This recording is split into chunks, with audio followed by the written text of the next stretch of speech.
आज हम पुरुषोत्तम मास महात्म्य का 31वां अध्याय सुनते हैं। पिछले अध्याय में हमने पतिव्रता स्त्रियों के लक्षण और नियमों का वर्णन सुना था। अब आगे हम पुरुषोत्तम मास महात्म्य की महानता का वर्णन सुनते हैं। बोलो पुरुषोत्तम भगवान की जय। सूत जी बोले, हे विप्रो, नारद मुनि पतिव्रता स्त्री धर्म को विस्तार पूर्वक सुनकर कुछ और नारायण मुनि से पूछने लगे, हे बद्रीपते, आपने कांसे के संपुट का दान सब दानों में अधिक बढ़कर बताया है, उसका स्पष्ट कारण मुझे बतावें। श्री नारायण बोले, हे ब्राह्मण, एक समय पार्वती जी ने इस व्रत को किया था। तब उस समय उन्होंने महादेव जी से पूछा, ऐसा कौन सा उत्तम दान है जिसके देने से मेरा पुरुषोत्तम वर्ष पूर्ण हो जावे। हे दया सिंधु, उस दान को सब लोगों के कल्याण के लिए आप मुझसे कहिए। यह सुनकर महादेव जी श्री पुरुषोत्तम का ध्यान करके सब लोगों के कल्याण की इच्छा से पार्वती से बोले, हे अपर्णे, पुरुषोत्तम मास में व्रत की विधि पूर्ण करने के लिए वेद में कहीं भी कोई दान नहीं है। हे गिरिसुते, श्री कृष्ण के प्रिय पुरुषोत्तम मास में जो जो उत्तम दान कहे हैं वे सब तुच्छ हो गए हैं। हे पार्वती, कहीं भी ऐसे दान का विधान नहीं है जो पुरुषोत्तम मास में करने से तुम्हारा व्रत पूरा हो जावे। हे वरानने, पुरुषोत्तम मास में व्रत पूर्ण करने के लिए संपुट आकार ब्रह्मांड का दान ही योग्य है।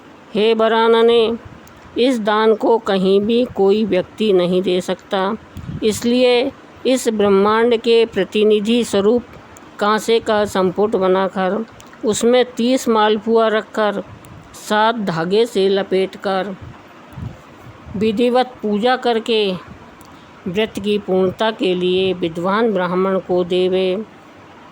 यदि आर्थिक स्थिति ठीक हो तो ऐसे 30 संपुटों का दान करे। इस प्रकार लोक हितकारी महादेव जी के ऐसे सुंदर वचन सुनकर पार्वती जी लोक कल्याण की इच्छा से प्रसन्न हुई और 30 कांसों के संपुट विद्वान ब्राह्मणों को दान में देकर व्रत के विधान को पूरा करके अत्यंत सुखी हुई।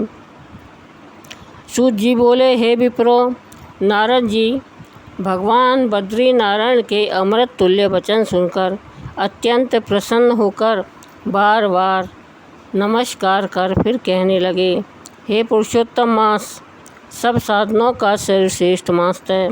आज इसका महात्म्य सुनकर मुझे पूर्ण निश्चय हो गया है। भक्ति मात्र से सुन लेने पर जब मनुष्य के महापाप नष्ट हो जाते हैं तथा श्रद्धापूर्वक विधि विधान से जो करता है तो उसका कहना ही क्या है, क्योंकि अमृत पीकर अत्यंत तृप्त हुए मनुष्य को दूसरे जल पान करने की इच्छा नहीं रहती। इसलिए अब इससे आगे सुनने को मेरी कुछ भी इच्छा बाकी नहीं है।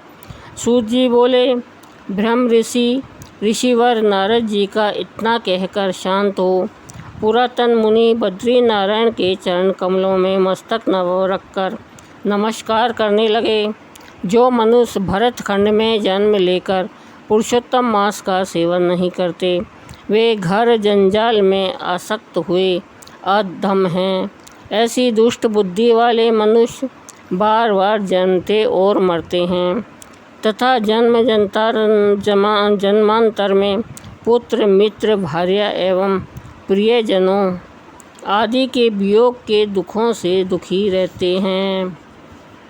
सूत जी बोले, हे द्विश्रेष्ठो, इस पुरुषोत्तम मास में नास्तिक बाद के शास्त्रों का वर्णन न करे, न पराई सेज पर शयन करे, न कभी झूठ बोले, न कभी परनिंदा आलोचना चुगली करे, न पराया अन्न खावे, न कभी दूसरों की नकल करे, न धन की कंजूसी करे, सच्चित्र ब्राह्मण को दान दे।